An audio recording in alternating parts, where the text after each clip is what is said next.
고양시 일산에 있는 어느 한 도서관. 수십 명의 외국인 학생들로 보이는 사람들은 놀란 표정을 감출 수 없는 분위기를 느끼고 있습니다. 한 외국인 학생은 높다란 사다리를 가져다 수많은 책장 보관함을 사진기로 찍고 있었고, 같이 온 일부 학생들은 무슨 일인지 줄다리기를 하는 듯한 표정을 짓기도 합니다. 그런데 바로 그 순간 젊은 한국인 남성이 다가와 외국인 학생들에게 다짜고짜 손을 올려 외국인 학생들을 당황하게 만들었는데요. 한 외국인 학생은 그런 젊은 한국인 학생의 액션에 도서관을 도망치듯 달려나가기까지 했습니다. 도대체 이 외국인 학생들에게 무슨 일이 생겼던 것일까요? 여러분 안녕하십니까? 저는 스웨덴 룬드 대학교 런드 유너버서티에 다니고 있는 에릭이라고 합니다. 제가 다니는 대학교는 스웨덴에서 가장 오래된 대학교 중 하나입니다. 다양한 학문 분야에서 다양한 학부 프로그램을 제공하고 있습니다. 현대 의료 분야의 교육과 연구, 그리고 임상 실습에 초점을 맞추고 있는 의학을 전공하고 있습니다. 체계적인 의료 교육 프로그램을 받으며 스웨덴에서 유명한 의사가 되기 위해서 실력을 향상시키는 데 불철주야 노력하고 있습니다. 저희 학교는 전 세계의 모든 대학에서도 인정받는 교육 수준과 경험과 연구, 성과가 우수한 실력파 교수진들을 보유하고 있는 것으로도 매우 유명하죠. 학생들은 엄청난 기회와 혁신적인 창의성을 발휘할 수 있는 환경을 마음껏 누릴 수 있는 아주 매력적인 대학교입니다. 그러던 어느 날 우리 대학교 교수님들께서 실전 경험과 최고 수준의 의료 기술을 배울 좋은 기회가 있다며 한국으로 갈 학생들을 모집하고 있었습니다. 하지만 제한된 인원으로 인해 20명 정도만 참석이 가능하다고 하시면서 기한 내에 한국행 티켓을 예약하라고 하셨습니다. 교수진들의 한국행 해외 실습 설명에 친구들과 저는 이것은 뭐지 하는 표정을 감출 수 없었지요. K-팝으로 유명하고 요즘 김밥과 K-푸드 등으로 유명한 것은 우리 모두 알고 있었지만 세계 어느 곳에 내놓아도 꿀리지 않는 우리 학교가 한국에서 의료기술을 배운다는 것이 처음에는 정말 이해할 수 없었습니다. 저를 포함한 우리과 친구들도 모두 같은 생각이었습니다. 하지만 우리는 교수실에 달려가 한국의 의료 수준이 어느 정도인지 질문을 던져보았습니다. 그런데 교수님은 조금도 주저함 없이 한국 의료 수준은 여러분들이 생각하는 수준을 훨씬 뛰어넘는 세계 최고 수준이라며 직접 가서 현실을 체험해보라고 말씀하셨습니다. 생전 외국이라는 곳은 접해보지 못했던 우리들은 이 기회의 여행과 선진 의료 기술을 접할 수 있는 기회로 생각하고 모두 한국으로 가는 것을 선택하게 되었습니다. 그렇게 우리들은 한국행 비행기를 타고 꿈에 부풀어 비행기에 몸을 실어 출발을 하게 되었습니다. 스톡홀름 아를란다 공항에서 11시간이 걸리는 장거리 비행이지만 이것은 교수님들의 배려로 준비된 직항 비행 노선이었습니다. 그렇게 교수님과 우리들은 인천공항에 도착하였고 인천공항에 내리자마자 우리들은 커진 눈과 놀란 표정을 감출 수 없었습니다. 그 이유는 어마어마한 인천공항의 규모와 첨단화된 공항 시스템에 놀란 것이지요. 이것은 우리가 출발한 아를란다 공항이 앞마당 수준이라면 인천공항은 크기로 봤을 때 축구장 수준이었고 티켓팅과 예약 시스템은 첨단을 달리고 있었습니다. 우리 스웨덴 아를란다 공항의 시스템 수준은 한국 인천공항 수준에 비할 바가 아니었습니다. 출입구를 나오면서도 저희 모두는 주변을 두리번거리며 공항의 압도적인 규모와 어마어마한 이용객들에게 압도되는 수준이었습니다. 교수님은 한국을 여러 번 다녀보셔서 이런 모습이 익숙한 듯 우리 학생들을 안내해 주셨고 공항 푸드코너에 가서 식사를 했는데 세계 각국의 다양한 음식과 수준 높은 푸드 퀄리티에 감동을 받을 수밖에 없었습니다. 그 이유는 교수님을 따라 우리는 공항 푸드코너로 이동하고 있었는데 한 친구가 놀란 듯한 표정을 지으며 한쪽을 가리키면서 뭐라고 흥분된 말투로 외치는 것이었습니다. 그 친구가 놀란 이유는 공항을 돌아다니고 있는 귀여운 안내 로봇이었던 것입니다. 로봇을 보고 저와 친구들은 너무 신기해서 다가갔고 누가 먼저랄 것 없이 모두들 휴대폰을 꺼내 사진을 찍느라 정신이 없었습니다. 그러면서도 우리는 교수님께 이 로봇의 용도와 기능에 대해 여쭈어 보았던 것이었습니다. 로봇은 공항에서 사람을 대신해 다양한 업무를 수행하는 데 목적이 있고 여행자들에게 공항 안내를 하는 서비스와 출입국, 절차, 탑승구 위치, 수화물 수령 장소 등에 대한 정보를 여행객은 제공받을 수 있다고 말씀하셨습니다. 이 밖에도 수화물을 운송하는 역할이나 공항, 보안과 안전 관련한 일을 하는 로봇부터 여행자들에게 실시간으로 한국의 날씨나 편의 등의 정보도 제공한다고 했습니다. 한국이 IT 관련한 기술에서 뛰어나다는 이야기를 유튜브와 인터넷으로 본 적은 있었지만 이렇게 실제로 발전된 기술을 눈으로 보고 나니 앞선 기술의 차이를 실감할 수 있었습니다. 푸드코너에는 우리 같은 여행객들이 시장함과 궁금함을 해결할 수 있는 다양한 음식들을 제공하고 있었는데요. 한식과 중식 그리고 양식, 일식, 분식까지 여러 국가의 음식들을 볼 수 있었고 심지어 햄버거와 피자, 샌드위치 같은 패스트푸드 체인점들도 찾아볼 수 있었습니다. 교수님은 일단 허기만 달랠 수 있도록 간단한 메뉴로 식사하고 리얼 맛있는 찐맛집 한국 음식은 시내에 나가서 먹는 것이 좋다고 알려주었습니다. 그렇게 친구들과 저는 커피와 베이글을 선택해 정말 배고픔만 없앨 수 있도록 했습니다. 베이글을 먹으면서 푸드코트 주변에서 식사를 하는 많은 한국 사람들을 구경하고 있었는데 맞은편 테이블에서 아빠와 아들로 보이는 부자가 갑자기 자리에서 일어나 어딘가로 뛰쳐나가는 것이었습니다. 그런데 그 부자가 뛰쳐나간 자리에는 그들이 가지고 있던 짐가방과 전화기가 그대로 놓여 있었던 것이었습니다. 그 광경을 지켜보던 친구들과 저는 너무 걱정되는 표정으로 그 자리를 지켜보게 되었지요. 혹시 저 짐들과 전화기를 누가 가져가기라도 한다면 어떡하나 하는 생각과 그런 상황을 생각하지 못하는 두 부자가 의아하기도 했었지요. 정말 경악할 수밖에 없는 수준이었습니다. 하지만 이상하게도 신기하고 충격적이었던 건 부자가 앉아있던 자리 주변으로 많은 사람들이 오고 갔지만 가방과 전화기에 관심을 갖거나 훔쳐가는 사람은 단 한 사람도 보이지 않았다는 거였습니다. 우리 스웨덴의 경우였다면 아마 채 10분도 되지 않아서 가방은 물론 휴대폰도 사라지고 없는 경우가 허다했기 때문이지요. 저와 친구들이 놀라움에 입을 다물지 못하고 있는데 교수님께서는 한국 사람들은 아무도 없는 자리에 임자 없는 짐들이 있다 하더라도 훔쳐가지 않는 성숙된 시민의식을 가지고 있다며 저런 선진 마인드는 우리 스웨덴 사람들에게도 필요한 일이라고 하셨습니다. 식사를 마치고 저희는 숙소로 발길을 돌렸습니다. 교수님에게 우리들의 잠자리는 어디냐고 질문을 드렸더니 교수님은 우리가 지낼 숙소는 서울 을지로에 있다며 여기서 한두 시간 정도 가면 도착할 거라고 일행과 우리들에게 말씀하셨습니다. 교수님은 서울은 한국의 수도이기도 하고 한국에서도 엄청나게 현대적이고 첨단화된 도시라면 아마 도착하면 우리들이 보고 놀라지 않을 수 없을 거라고 자신있게 말씀하셨습니다. 공항처럼 굉장히 첨단 시설들이 많고 현대적인 도시겠구나 생각하면서 우리는 예약된 차량에 올랐고 얼마 지나지 않아 우리가 숙박할 호텔 근처에서 차량은 멈추었습니다. 차량에서 내리고 우리와 친구들은 교수님의 안내대로 호텔이 있는 숙소로 걸어가기 시작했습니다. 얼마 지나지 않아 호텔 입구에 도착했는데 우리 일행들은 이게 무슨 호텔이냐며 당황한 표정으로 교수님께 여쭙게 되었죠. 우리가 지낼 호텔이 여기가 맞는지 다시 한번 말씀을 드렸던 것입니다. 우리들의 그런 당황한 모습에 교수님은 예상했다는 듯이 웃는 표정으로 여기가 바로 호텔이라고 말씀하셨던 것입니다. 그렇게 우왕좌왕하고 있을 때 마침 처음 보는 건축물 안에서 직원으로 보이는 사람이 나왔고 우리들을 호텔 내부로 안내하였습니다.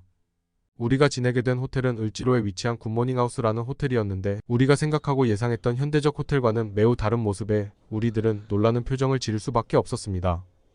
호텔은 단아하게 을지로에 위치한 한옥과 현대적인 감각이 조화로운 디자인을 가진 한옥 호텔입니다. 전통적인 한옥 건물 내에 현대적인 편의시설과 아름다운 정원을 갖추고 있습니다. 모두 나무로 지어진 옛날 집처럼 느껴졌습니다. 호텔 직원분은 여기 한국의 전통 한옥 건축 기법으로 지어졌으며 자연 친화적 소재로만 지어졌다고 했죠. 그렇게 호텔 안으로 들어갔는데 은은하게 풍겨오는 나무 향이 너무 좋았고 객실 방 안에 있는 침대와 가구들도 모두 예스러운 전통 가구들로 꾸며져 있어서인지 왠지 차분하고 편안하다는 마음이 들었었습니다. 더 신기했던 건 바닥에서 온기가 느껴진다는 것이었죠. 호텔 안내 데스크 직원분이 한국은 전통적인 난방 시스템인 온돌 바닥을 통해 열을 전달하여 방안을 따뜻하게 해주는 방식이라고 이야기하셨습니다. 이 방식은 한국에서 오래전부터 사용되어 온 전통 방식이라고 했는데 어찌나 공기가 훈훈하던지 저희 친구들은 그대로 바닥에 누워 따뜻한 온기를 만끽했습니다. 11시간이 넘는 장거리 비행으로 피곤하기도 했고 공항에서 간단하게 식사까지 하고 온 터라 노곤노곤한 게 잠이 왔었죠. 그렇게 저와 제 친구들은 금방 잠이 들어버렸고 잠깐 눈만 붙이고 일어난다고 했었는데 잠에서 깨고 보니 밖은 이미 어두워져 있었습니다. 교수님과 저희들은 저녁 식사를 위해서 호텔 밖으로 나섰는데요. 어떤 걸 먹을 건지 물어보니 교수님은 본인이 한국에 오면 빼놓지 않고 먹는다는 닭갈비를 먹으러 갈 거라고 이야기하셨고 닭갈비는 한국식 브레이징 치킨이라고 말씀하셨습니다. 우리는 그게 뭔지 잘 몰랐었지만 고기를 먹는다는 기대에 그저 들뜬 생각뿐이었습니다. 그렇게 저희는 종로에 위치한 어느 한 닭갈비 식당에 들어서게 되었는데 식당 입구에서부터 코끝을 자극시키는 달콤한 양념향이 침샘을 자극하였습니다. 친구들과 저는 가게에 들어가자마자 당황하게 되었는데요. 테이블마다 가운데 커다랗고 둥그런 무쇠 철판들이 있던 거였습니다. 그 모습을 보고 교수님은 한국 닭갈비 집은 모두 이렇게 되어 있다며 테이블 위에서 바로 볶아 먹는 방식이라고 했습니다. 보통 저희 스웨덴에서는 고기를 볶아 먹더라도 한쪽에서 굽고 다 구워지면 접시에 담아 나오는 게 일반적이었는데 이렇게 직접 생고기를 테이블 위에서 직접 볶아 먹는다고 하니까 그 자체가 너무 신기했습니다. 그런데 그 순간 식당 직원분은 저희 테이블에 각종 반찬들과 양념에 버무려진 닭고기 그리고 야채 등을 가져다 주셨는데요. 둥그런 철판 위에 손바닥을 대시더니 바로 버무려진 닭고기와 야채를 불판에 올려볶기 시작하셨죠. 볶고 있는 고기 밑으로 하얀 밀가루 덩어리를 깔아 놓았는데 교수님을 그것은 떡볶이용 가래떡이라면서 닭갈비에는 필수 옵션이라 말씀하셨습니다. 먹음직스럽게 버무려진 양념에 노릇하게 익어가는 떡이 자연스럽게 어울렸고 저와 친구들은 그 모습을 보면서 빨리 먹고 싶다는 생각에 눈을 떼지 못하고 쳐다만 보고 있었죠. 얼마 지났을까 고기가 노릇노릇 구워지니 직원분은 저희 친구들 앞쪽에 작은 접시들을 놓아주셨어요. 그리곤 유창한 영어로 야채와 함께 건져 먹으면 더 맛있게 먹을 수 있다며 직접 잘 익은 닭고기와 야채를 접시에 올려주셨고 상추 위에 함께 구웠던 떡과 고기를 물엿김치와 마늘을 넣어 싸주시면서 먹어보라 주셨습니다. 그렇게 받은 음식을 입에 넣어 먹기 시작했는데 눈이 튀어나올 정도로 너무 맛있어서 어떻게 표현할지 몰랐습니다. 저뿐만 아니라 제 친구들 역시 닭갈비를 먹어보더니 박수를 치면서 연신 감탄사를 쏟아냈고 왜 교수님이 한국에 방문하시면 늘 닭갈비를 먹는다고 하셨는지 단번에 이해할 수 있었죠. 그런데 그때 직원분이 다가오시더니 교수님에게 밥을 볶아드려도 되겠냐는 말씀을 하셨습니다. 배부른 상태인데 밥이라니 못 먹을 것 같다고 교수님한테 우리는 말씀드렸죠. 교수님은 그런 저희를 보고 웃으시더니 직원분에게 세 공기만 볶아달라고 이야기하셨습니다. 그러고 저희에게 닭갈비를 먹고 밥을 안 볶아 먹으면 그건 닭갈비에 대한 예의가 아니라는 이상한 소리를 하셨고 직원분은 불판에 밥을 넣고 남은 고기와 야채, 김가루, 참기름을 넣어 볶기 시작했습니다. 다 볶아진 밥을 교수님은 저희에게 얼른 한 입씩 먹어보라고 했습니다. 배가 많이 불렀었지만 한 입만 먹어봐야겠다는 생각에 먹게 되었는데 세상에 그렇게 맛있는 밥은 처음이었습니다. 친구들이 맛이 어떠냐고 저에게 물어봤는데 그냥 저는 묻지 말고 먹어보라고 하고는 계속 밥을 떠먹기 시작했습니다. 그 모습을 보고 있던 교수님은 마구 웃으시면서 그럴 줄 알았다고 많이들 먹으라고 하셨고 저와 제 친구들은 이미 배가 잔뜩 불렀는데도 개눈 감추듯 불판에 있던 밥을 남김없이 먹어치웠습니다. 저녁 식사를 마치고 저희는 소화도 시키는 겸해서 명동 밤거리를 걸었습니다. 한참 걸으며 한국 높은 건물들과 현대적인 모습들에 놀라고 있던 무렵이었죠. 멀리에 저희 숙소와 비슷한 건물이 보였고 놀랍게도 그 건물은 교차로 중앙에 위풍당당하게 서 있었습니다. 교수님은 이 건축물을 가리키면서 광화문이라고 하셨고 역사적인 가치를 가진 국보이자 아름다운 건축물이라고 설명해 주셨습니다. 저희 스웨덴에도 이런 오래된 건축물이 있기는 했지만 한국처럼 관리하고 보존하지 못해서 어디가 깨지거나 뭉그러지거나 훼손된 곳들이 정말 많은데 한국은 확실히 지난 역사를 소중히 하고 관리하는 모습만 봐도 엄청난 선진국이라는 생각을 하게 되었습니다. 다음날 저희는 교수님과 함께 강남에 있는 연세대학교 미래의학연구센터를 방문하게 되었습니다. 그렇게 찾아간 의료대학에는 교육과 연구, 임상실습 등 정말 다양한 분야에서 뛰어난 성과들을 보이고 있었습니다. 한국의 의료대학 프로그램은 굉장히 체계적이었고 전문적이었으며 최신 의학 지식과 기술들을 학생들에게 전달했었죠. 저희 역시 현장에서 실습 기회를 제공받아 한국의 학생들과 함께 저희가 몰랐던 의료 지식들을 배울 수 있었고 실습을 통한 경험들로 한층 더 성장할 수 있는 계기가 되었습니다. 그러면서 한국인 친구들과도 많은 이야기를 할 수 있었는데요. 한 한국인 친구와 이야기를 나누다가 저는 도저히 믿을 수 없는 얘기를 듣고는 그 한국인 친구에게 거짓말하지 말라며 내가 외국인이라서 날 속이려 하는 거냐고 언성을 높인 적이 있습니다. 제가 화를 냈던 이유는 의학에 대한 책들을 보고 싶은데 이곳 근처에 어디 가면 살 수 있는지 물었었고 그 한국인 친구는 여기서 가까운 강남구청역 쪽으로 가면 책을 빌릴 수 있다고 했었죠. 그 이야기를 듣고 한국에 있는 동안 읽어봐야겠다 싶어서 역사 안에 도서관이 있는 거냐고 물었더니 그 한국인 친구는 지하철역 안에 가면 책을 대여하는 자판기가 있다고 했죠. 그 얘기를 듣고 한국인 친구가 제가 외국인이라 장난치는 건가 싶었어요. 그래서 나도 모르게 왜 장난을 치는 거냐며 화를 냈었습니다. 한국인 친구는 당황하더니 그럼 저와 같이 가자고 했었고 저는 교수님께 이야기를 하고 그 한국인 친구와 함께 강남구청 역사로 향했습니다. 그렇게 지하철 역사에 내려갔다가 정말 저는 너무 놀라고 충격적이어서 그 자리에 주저앉을 뻔하고 말았었는데요. 정말 지하철 역사 안에 책을 대여해주는 자판기가 있던 것이었기 때문이었고 저는 그 한국인 친구의 두 손을 잡고 정말 미안하다고 했죠. 내가 사는 스웨덴에는 이런 게 없다 보니까 장난치는 줄 알아서 나도 모르게 화낸 거였다면서 미안하다고 연거푸어 이야기했습니다. 그랬더니 한국인 친구는 웃으면서 괜찮다고 얼른 가서 필요한 책이 있으면 빌려보자며 저를 스마트 도서관 책 자판기 앞으로 데려가 주었고 한국인 친구의 추천을 받아서 책을 한 권 빌릴 수 있었습니다. 스웨덴에서는 책을 빌리거나 구매하려면 도서대여점이나 도서관을 거리가 멀어도 시간을 내어 찾아가야 했는데 이렇게 본인이 거주하는 가장 가까운 곳에 책 자판기가 있다면 얼마나 편리하게 책을 이용할 수 있을까 하며 이런 한국의 시스템이 너무 부럽기만 했었습니다. 저희는 다시 스웨덴으로 돌아와 열심히 학업에 매진하고 있는데 한국에서의 좋았던 기억이 너무 생생해서 지나다가 저희를 인솔해 주셨던 교수님을 볼 때면 한국에 또 우리 언제 가냐고 묻곤 한답니다.